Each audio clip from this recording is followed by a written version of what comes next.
Hello folks, welcome to my channel review rowdy. I am your host and दोस्त कुशल नारसरिया। दोस्तों, आज मैं review करने वाला हूं असुर नाम की वेब सीरीज़ का। ये वेब सीरीज़ वुड सिलेक्ट की ओरिजिनल वेब सीरीज़ है। ये इसको रिलीज़ हुए 2-2.5 महीने से ऊपर हो चुका है, बट जब ये रिलीज़ हुई थी अनफॉर्चुनेटली फॉर XYZ रीज़न मुझे टाइम नहीं मिला इसे रिव्यू करने का। इसको लेकर ऑनलाइन बहुत ज़्यादा कंटेंट अवेलेबल है, बहुत रेव रिव्यूज़ मिले हैं इसको। IMDb पर भी इस वेब सीरीज की रेटिंग 8.5 है, which motivated and intrigued me to watch it and review it now. इस वेब सीरीज ये वुड सिलेक्ट पर रिलीज हुई है। टोटल इसके 8 एपिसोड्स हैं। इसका ये सीजन 1 है और हर एक एपिसोड, स्टार्टिंग के जो 7 एपिसोड्स हैं, that is the run time is between 30 minutes to 45 minutes, और जो सिर्फ लास्ट वाला एपिसोड वो पूरे 1 घंटे का है। तो अगर आपने अभी भी ये वेब सीरीज नहीं देखी है तो आपका ऑलमोस्ट 5-5.5 घंटे का टाइम इन्वेस्टमेंट है इसके ऊपर।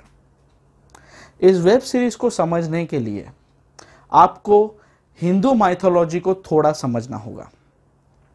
हिंदू माइथोलॉजी में ऐसा कहा गया है कि सभी देवों के देव थे विष्णु भगवान हैं। एक्चुअली सभी देवों में, देवलोकों में उनके भी देव हैं विष्णु भगवान।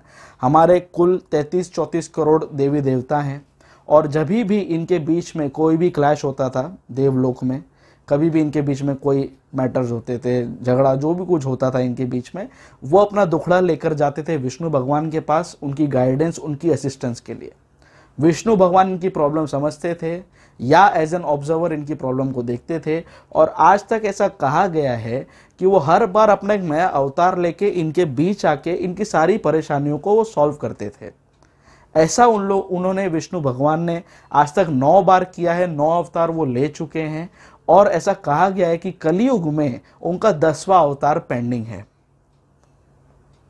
हिंदू माइथोलॉजी ये कहती है कि विष्णु भगवान 10वां अवतार अपना जो लेंगे, उस अवतार का नाम होगा कल्कि, और वो मजबूर होके लेंगे बिकॉज जब कलयुग में, हमारे युग में जुर्म, अत्याचार, धोखेबाजी, करप्शन, सारी चीज़ें, सारी बुराइयां अपनी चरम सीमा तक पहुंच जाएंगी, तब विष्णु भगवान यहाँ पर आकर जो कलयुग जो कहा जाता है हमें, इस कलयुग को ख़त्म करेंगे और एक नए युग की शुरुआत होगी। तो हमारे कलयुग को कलयुग क्यों कहा जाता है? हमारा युग सतयुग के मुकाबले क्यों बुरा माना जाता है, क्यों हमें नेगेटिव लाइट में देखा जाता है? ये सारी बातें जानने के लिए आपको इस वेब सीरीज को देखना होगा, समझना होगा। काफ़ी भारी कॉन्सेप्ट है ये, देखने जाओ तो। कई सारे, जो मैं खुद हिंदू हूँ, मुझे भी हिंदू माइथोलॉजी का इतना नहीं मालूम था, बट ये वेब सीरीज़ के मेकर्स की मैं दाद देना चाहूँगा। इन्होंने एंश्योर किया है कि कोई भी इंसान अगर हिंदू माइथोलॉजी का, उसको एच भी नहीं पता, एम भी नहीं पता, कुछ भी नहीं पता, अगर वो भी ये वेब सीरीज़ देखने का डिसीजन लेगा तो उसे सारी चीज़ें लेमैन टर्म्स में बहुत ही आसान तरीके और बहुत ही आसान शब्दों में समझ में आ जाएगी। इस वेब सीरीज़ को समझने के लिए आपको इसके 3 की कैरेक्टर्स के ओवरऑल कैरेक्टर डेवलपमेंट को समझना होगा। अगर आपने ये चीज़ समझ ली तो आपको पूरे 9 एपिसोड्स, पूरे 8 एपिसोड्स जो हैं, वो सब चीज़ A to Z आपको समझ में आ जाएगी। पहला कैरेक्टर है ऑफिसर धनंजय राजपूत का, जिसका किरदार निभाया है एक्टर अरशद वारसी ने।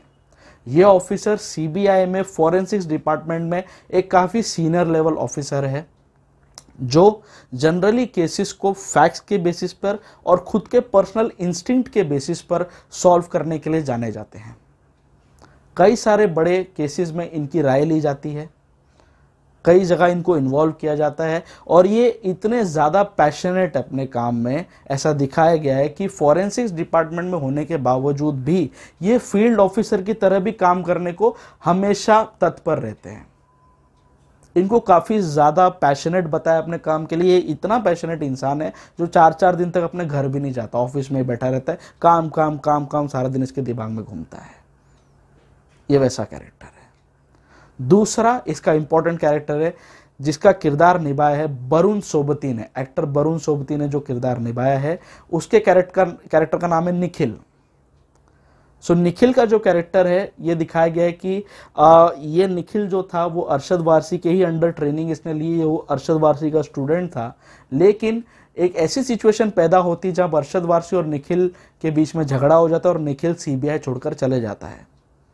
ऐसा दिखाया गया है निखिल 10 साल पहले ही सीबीआई छोड़ चुका है और वो यूएस में अपनी बीवी बच्चों के साथ शांति से जी रहा है और एक कॉलेज में सीबीआई के ही एक रिलेटेड ट्रेनिंग इंस्टीट्यूट में वो लेक्चरर का जॉब करता है। कुछ सिचुएशंस ऐसी पैदा होती हैं कि इसको वापस आना पड़ता है वरुण सोबती को इंडिया और वापस धनंजय के साथ काम करना पड़ता है। तो इसका जो कैरेक्टर दिखाया है वरुण सोबती का, निखिल का जो कैरेक्टर दिखाया है निखिल नायर का, वो ऐसा दिखाया कि ये वैसा इंसान है जो फैक्ट्स को तो कंसीडर करता है लेकिन ये थोड़ा नरम दिल इंसान है।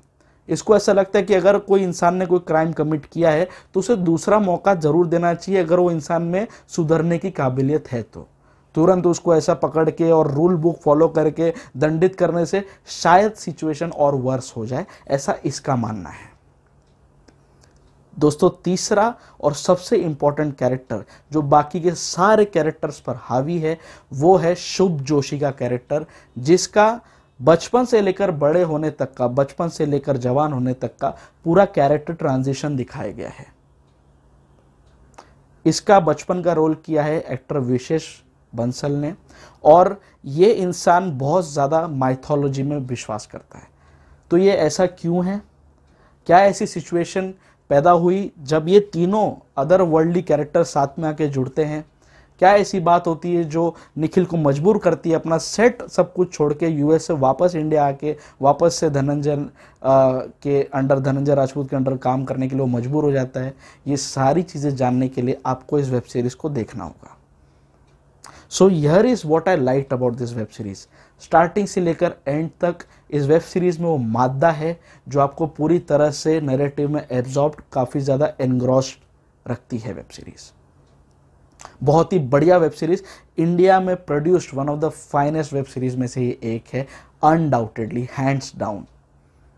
स्टार्टिंग का फर्स्ट एपिसोड आपको थोड़ा पेशेंस रखना होगा क्योंकि उसमें ज़्यादातर फोकस निखिल नायर पर चला गया, जहाँ पे वो अपनी फैमिली से, अपनी वाइफ से झगड़ा करके कोशिश करता है इंडिया में आने की, वापस ज्वाइन करने की सीबीआई। तो ये सारी जो चीज़ें हैं जो थोड़ी मुझे स्ट्रेच लगी, बट आगे जाके जब आप देखेंगे तो आपको समझ में आएगा कि क्यों इतना स्ट्रेच्ड वे में इसे दिखाया। आगे चीज़ें जस्टिफाई होने चालू हो जाएंगी।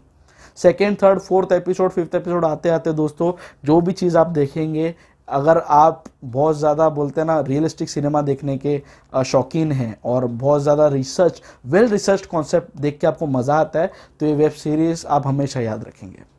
दूसरा, रिसर्च की जहाँ तक मैं बात करूँ, मेकर्स ने बहुत ही डिटेल में हिंदू माइथोलॉजी को समझा है और ऑडियंस को उतनी ही डिटेल में समझाने की कोशिश की है जिसमें मैं उन्हें फुल मार्क्स देना चाहूँगा।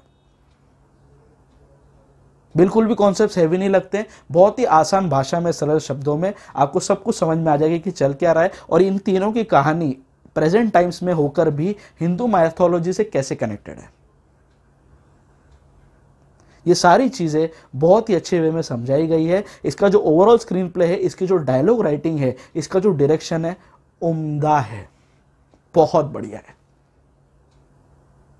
अब परफॉर्मेंस की मैं अगर बात करूं, Arshad Warsi hands down wins in this parameter.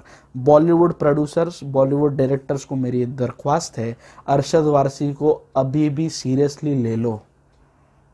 ये एक्टर मुन्ना भाई का अगर साइड किक भी बनता है ना, ये अरशद वारसी सर्किट भी बनता है तो भी छा जाता है। आप इसको पूरी मूवी इसके ऊपर अगर टिकाओगे तो सहर और इरादा जैसी फैंटास्टिक परफॉर्मेंस भी ये दे सकता है और असुर में भी ये परफॉर्मेंस में सारे मापदंडों को क्रॉस कर गया। आउटस्टैंडिंग, पूरी तरह से धनंजय राजपूत का कैरेक्टर अरशद ने पी लिया है।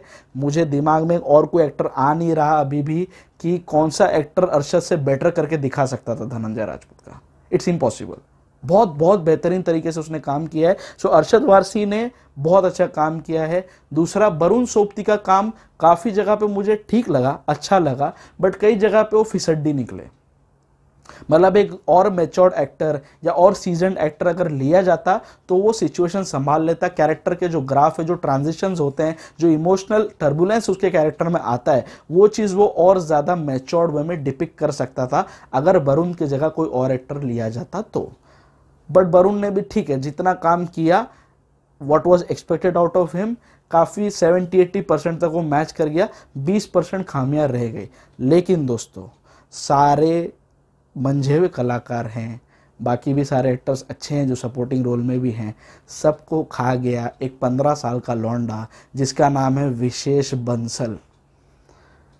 ये लड़का शुभ जोशी के बचपन का किरदार इसने निभाया है और इस बंदे ने अपने डायलॉग से, अपने ज़बान से इतना नहीं बोला जितना इसने फेशियल एक्सप्रेशंस, अपने आंखों के मूवमेंट्स और अपने कॉन्फिडेंस और फिनिश भरी परफॉर्मेंस से बोल दिया।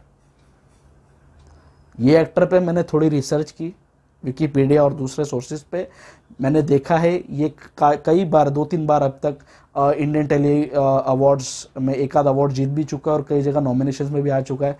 दोस्तों ये अगर ऐसी एक्टिंग करियर को सीरियसली लेता रहा ना, Vishesh Bansal, if you are watching my review please make a note of it. अगर आपने ऐसे ही करते रहे आप परफॉर्मेंसेज और सीरियसली लिए अपने बॉलीवुड करियर को, I am seeing a very bright future of you in this industry. कमाल की परफॉर्मेंस दी है यार, कमाल की। एक सीन है इसमें जहां पर वरुण सोबती इसको मिलता है, शुभ जोशी को, विशेष बंसल को मिलता है और वो कहता है कि मैं तुम्हें बड़े होकर बड़े काम करते हुए देखना चाहता हूँ। मेरा भी विशेष बंसल तुमसे यही एक्सपेक्टेशन है कि तुम जैसे जैसे बड़े होगे और बड़ी बड़ी परफॉर्मेंस और बड़ी बड़ी एक्टिंग करके तुम दिखाओगे। कंप्लीटली फ्लॉलेस परफॉर्मेंस पूरी सीरीज में, अरशद वारसी वगैरह सबको खा गया भाई। ये 15 साल का लौंडा, बहुत बेहतरीन काम किया उसने। So performance wise I give my rowdy brownie points to Vishesh Bansal. बहुत बेहतरीन परफॉर्मेंस दी है बेटा, dude keep up the performance, keep up the good work. अब इनके अलावा जो सपोर्टिंग एक्टर्स हैं, अनुप्रिया गोयनका नाम की एक्ट्रेस है जो वरुण सोबती की वाइफ बनी है, इसमें बहुत अच्छा काम किया उसने भी। मतलब मैंने देखा है जनरली वो वेब सीरीज में दिखाई देती है, बट इस वेब सीरीज में अनुप्रिया ने उसको अच्छा कैरेक्टर ग्राफ मिला, थोड़े उसके बोलते ना लेयर्स मिले कैरेक्टर के, और अच्छा काम करके निकल गई। वो इंप्रेस किया उन्होंने अपनी परफॉर्मेंस से। साथ ही साथ जो वरुण की जो कलीग बताई है, जो अरशद की कलीग बताई है, निधि डोगरा नाम है उस एक्ट्रेस का, काफ़ी अच्छा काम किया उसने भी। सो परफॉर्मेंस वाइज जितने भी लोग थे स्क्रीन पर, जितने भी लोग आए गए, सबने बहुत ही अच्छी परफॉर्मेंस दी, एक अपनी छाप छोड़ के गए वो लोग। दूसरा, इसका जो ओवरऑल बोलते ना प्रोडक्शन डिज़ाइन है, जो लोकेशंस पे शूट किए, बनारस की रियल लोकेशंस पे शूट किया है, बहुत ही अच्छी तरह से किया है इन लोगों ने। काफ़ी ज़्यादा रिसर्च कॉन्सेप्ट है और हर एक चीज़ को मतलब बिना च्युइंगम की तरह खींचे हुए पूरा टू द पॉइंट नैरेटिव रखा है और काफ़ी ज़्यादा एनग्रॉसिंग वेब सीरीज़ है ये। लेकिन इतनी अच्छी वेब सीरीज़ होने के बाद भी ऐसा कहा जाता है ना कि every coin has two sides, और कोई भी चीज़ बोलता है ना there is nothing like perfect crime, और ये सारी जो चीज़ें होती है कि परफेक्शन बहुत कम चीज़ों में मिलता है, वैसा ही यार इसमें भी है। इसके लास्ट एपिसोड के लास्ट 15-20 मिनट से भैया मेरे को शिकायत है। जिस तरह से कैरेक्टर का नैरेटिव घूमता है, जिस तरह से नैरेटिव आपको डायरेक्शन दे लेके जाता है, लास्ट 15-20 मिनट में तो भैया कुछ भी हो रहा था वेब सीरीज़ में। उसको या तो ये लोग सुधार लेते या काट लेते। लास्ट में ऐसा लगता है कि जो सस्पेंस है, मैं सस्पेंस बताना नहीं चाहूँगा, जिन्होंने नहीं देखी उसके लिए फालतू में स्पॉइलर हो जाएगा, लेकिन जो सस्पेंस है ना दोस्तों इसका, वो इतना बचकाना और इतना नाइव है कि पूरा मूड खराब हो गया। मतलब ये तो वही बात हो गई कि खोदा पहाड़ और निकला आरोग्य सेतु। कुछ नहीं, मतलब जो एक्सपेक्टेशन क्रिएट की गई थी, जो ओवरऑल सीरीज बिल्ड हो रही थी, जिस स्टैंडर्ड जिस स्केल पर ये चल रही थी, सीधा लास्ट 10-15 मिनट में सीधा नोज डाइव कर गई। हम लोग हमारी औकात में आ गए कि भैया हम लोग इंटरनेशनल लेवल का शो बना रहे थे, लेकिन हम हैं भैया बॉलीवुड वाले। लास्ट 15 मिनट जो एपिसोड है, जो 8वां एपिसोड, उसका लास्ट 15 मिनट सही कर लेते, ठीक है। अगर ये लोग उसको जस्टिफाई करेंगे आगे जाके सेकंड सीजन में, जो गलती इन्होंने की है, जो मैं पॉइंट आउट कर रहा हूँ इनडायरेक्टली, अगर ये गलती इन्होंने जस्टिफाई कर दी तो मुझे देखना होगा किस तरह से इन्होंने जस्टिफाई की है। अदरवाइज कुछ भी फेंका है, लास्ट 15 मिनट तो भैया फेंकम फाके। सो आप ये देखेंगे, आपको भी समझ में आएगा कि भाई मैं क्या चीज़ हिंट देने की कोशिश कर रहा हूँ, क्या गलत किया इन लोगों ने। अगर ये गलती सुधार लेते तो मैं इस वेब सीरीज़ को परफेक्ट रेटिंग दे देता, बट नाउ मैं एक पॉइंट तो ज़रूर काटूंगा लास्ट 15 मिनट की, जो इन लोग ने मैस किया है वेब सीरीज़ में, उसके लिए मैं काटूंगा। सो माई राउडी रेटिंग फॉर असुर वेब सीरीज, जो वुड सिलेक्ट की ओरिजिनल वेब सीरीज है, विल बी 4 आउट ऑफ 5। अगर आपने नहीं देखी है तुरंत इसको देख डालो, टाइम निकालो और देख डालो, बहुत बेहतरीन है। कुछ लोग हैं जो मैंने सोशल मीडिया पे देखा है जो इसको डिटेस्ट कर रहे हैं, या जो इसको मतलब बोल रहे बकवास है ये वो, उनको शायद ये समझ में नहीं आई, उनके लिए है भी नहीं। तो उसके नेगेटिव रिव्यूज देख के मत जाना भाई। IMDb रेटिंग भी 8.5 है इसकी। तो जिनको ये समझ में आएगी, जो थोड़े सेंसिबल लोग हैं, मैच्योर्ड ऑडियंस के लिए ही बनी है भैया ये, और मतलब थोड़ा एजुकेटेड और थोड़ा सोफिस्टिकेटेड ऑडियंस के लिए वेब सीरीज बनाई गई है। हर एक को ये ना हजम होगी, ना इनको कॉन्सेप्ट समझ में आएगा, और इनको लगेगा भाई स्क्रीन पे चल क्या रहेगा, जो उधर भैया जैसे देखते रहेंगे। ठीक है, तो वैसा काम मत करना। It's very much watchable, I highly recommend this to you, और मेरी रेटिंग है 4 आउट ऑफ 5। तो आपको असुर पर मेरा रिव्यू कैसे लगा? अगर आपने ऑलरेडी देख ली है तो आप प्लीज़ मुझे बताइए कि मेरा review in line with your expectation था या नहीं। आप मेरे इस चैनल को सब्सक्राइब भी कर लीजिए, नीचे जो सब्सक्राइब का आइकन है उसे दबा दीजिए, उसी के साथ साथ बेल आइकन है उसे भी दबा दीजिए, ताकि जब भी मैं अपना नया रिव्यू किसी मूवी को मैं रेकमेंड करूं, या मैं किसी ओरिजिनल शो को मैं अगर रिव्यू करता हूं, तो आपको तुरंत उसका नोटिफिकेशन मिल जाएगा। आप लोग मुझे फेसबुक और इंस्टाग्राम पर भी फॉलो कर सकते हैं। सभी जगह पर मेरा प्रोफाइल रिव्यू राउडी के नाम से ही है। The digital partner of this channel is 5 Havoc digital. Go digital with 5 Havoc digital. The co branding partner of the channel is Chai Pakoda productions. Do subscribe to the channel for watching original and engaging web series and short films.